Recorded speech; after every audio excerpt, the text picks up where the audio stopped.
Nagpapakawala na ng tubig. 난 아무 말도 할 수가 없었지.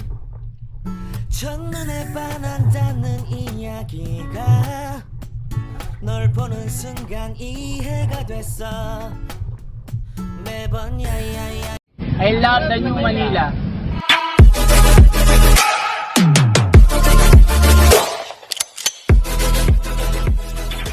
Good morning mga kababayan.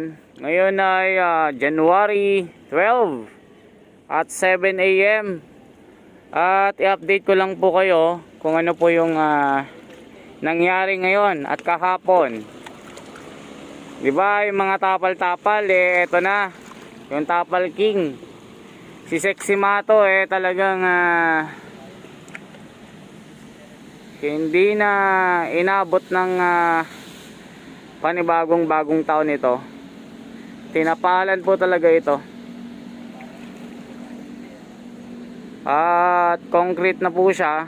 Pero lagi ko pong sinasabi na this cover is only a temporary mga kababayan. At hindi pa siya na kokongkreto. Para lang malaman nyo mga kababayan yung mga nagaganap. Diba yung pinost natin, ang daming mga nag-comment, but parang band-aid lang yung naganap. So tignan po natin mga kababayan, ito hindi pa ito tapos. Kumbaga antay-antay lamang po tayo. Let give them the chance na tapusin muna yung pagtatapal ng mga culvert na siyang dahilan na siyang nakakalason sa tubig ng Manila Bay. So sabi nila nasaan daw yung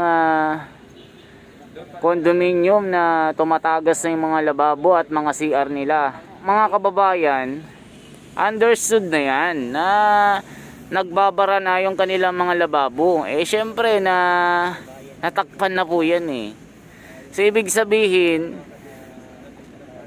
soon, pag hindi pa sila nag-comply, malamang baha na yung kwarto nila, baha na yung kanilang kusina dahil sa binarahan ng ating Tapal King na si Sexy Mato.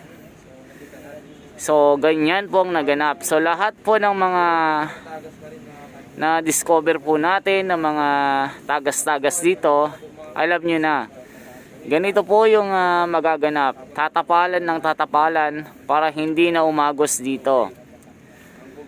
Kaya ganyan lamang po at mamaya-maya habang pa tayo ng mga magaganap, lagi po kaming mag-update po sa inyo at yung mga kanal-kanal dito ginagawa na po.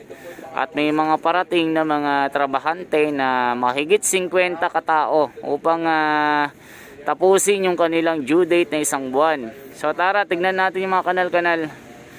So yan lamang po dito at pupunta tayo sa kabila.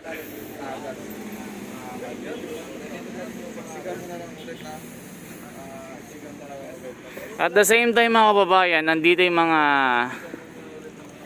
dakilang mga mandaragat natin, mga naglilinis na siyang patuloy na dumedepensa sa mga kalat. Sila po yung namumulot, naglilinis ng kung ano-anong mga dumi ng tao, mga dumi ng mga kinalat dito sa tubig, sa seawall. Kaya bigyan natin sila ng papuri dahil sa kanilang ginagawa mga kababayan. Araw-araw po yan. So mabuhay po kayo mga DPS, MMDA at yung ating mga opisyal ng gobyerno na siyang patuloy na gumagawa ng kanilang trabaho. At kitang-kita nyo po mga kababayan,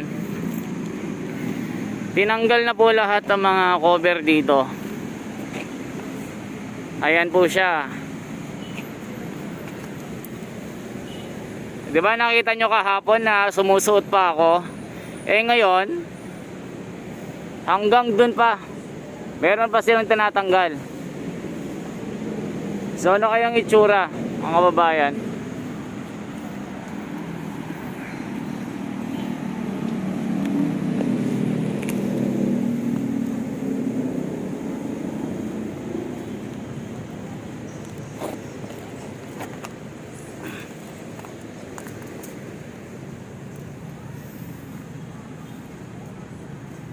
So yan na po yung itsura ngayon. At nakakatuwa yung ating pinapangarap na magawa itong delikadong drainage na ito, mabibigyan na yan ng solusyon. Kaya mga kababayan, maraming salamat sa inyo. Kaya tignan nyo yung DPS natin, hanggang dyan nililinis po nila. Babaybayin pa natin yung ilalim. Ito.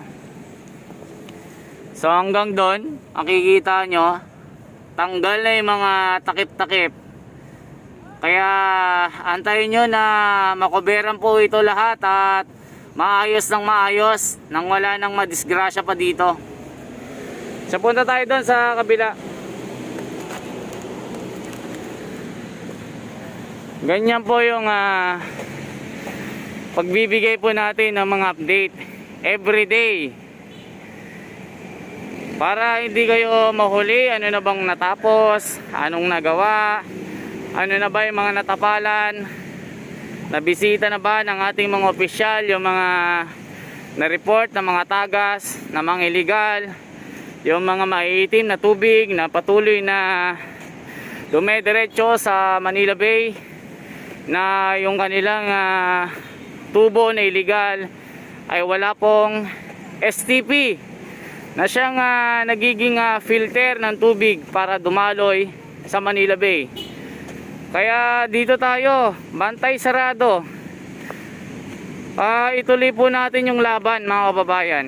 Hinihikayat ko po kayo na sumama sa laban ng Manila Bay. Isalba po natin sa mga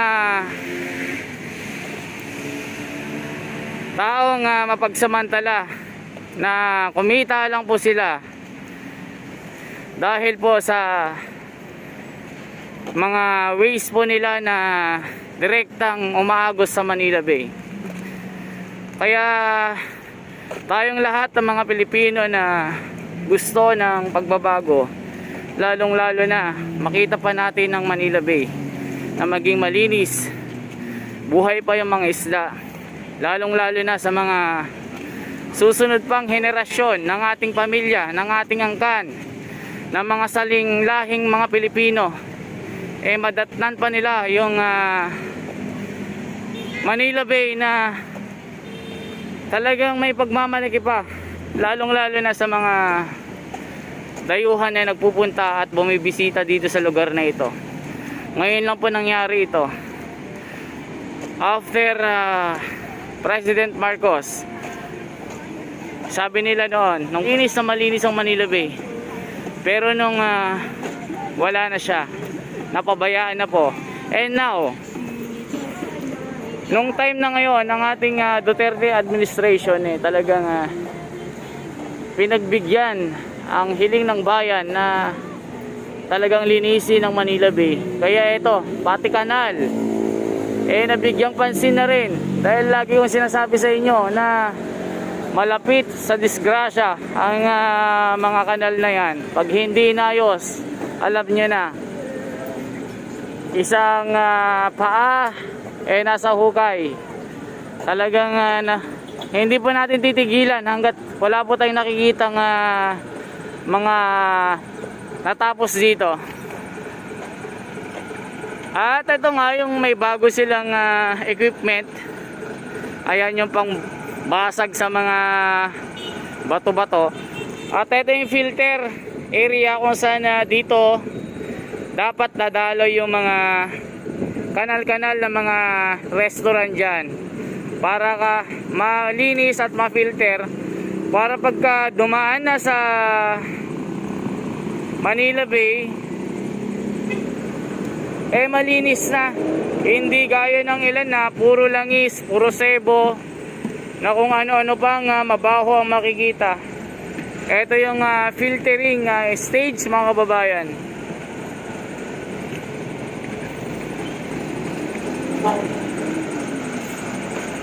So ito yung loader na malaking makinarya. Nakakatulong ito para maging mabilis ang kanilang pagtatrabaho dito.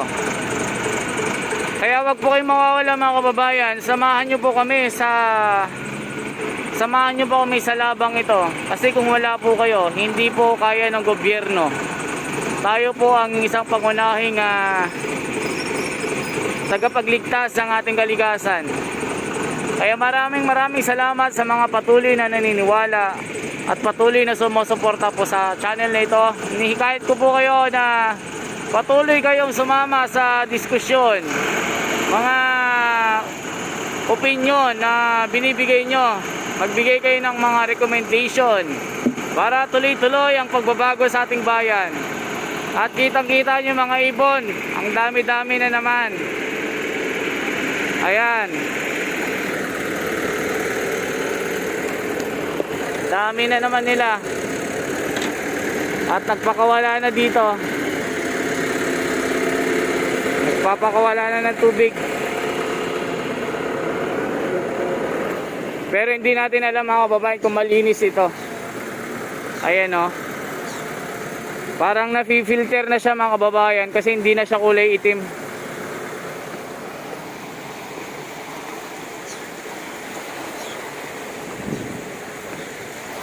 So yan, nagpapakawala po. Yan ang filtering stage. Kita nyo naman yung tubig. Hindi gaya doon sa kabila na talagang madumi. At yung mga ibon lumalapit na po sa atin. Mag-comment po lahat ng mga expert na nakakaalam sa ganitong usapin. Ito na po yung lumalabas na filter, na kung saan dyan po pumupunta lahat ng mga kanal-kanal, mga galing sa Kamaynilaan, na siyang sumasalo sa lahat ng dumi. Kaya pag dumali na mga kababayan, hindi na siya kulay itim. Ganyan po yon.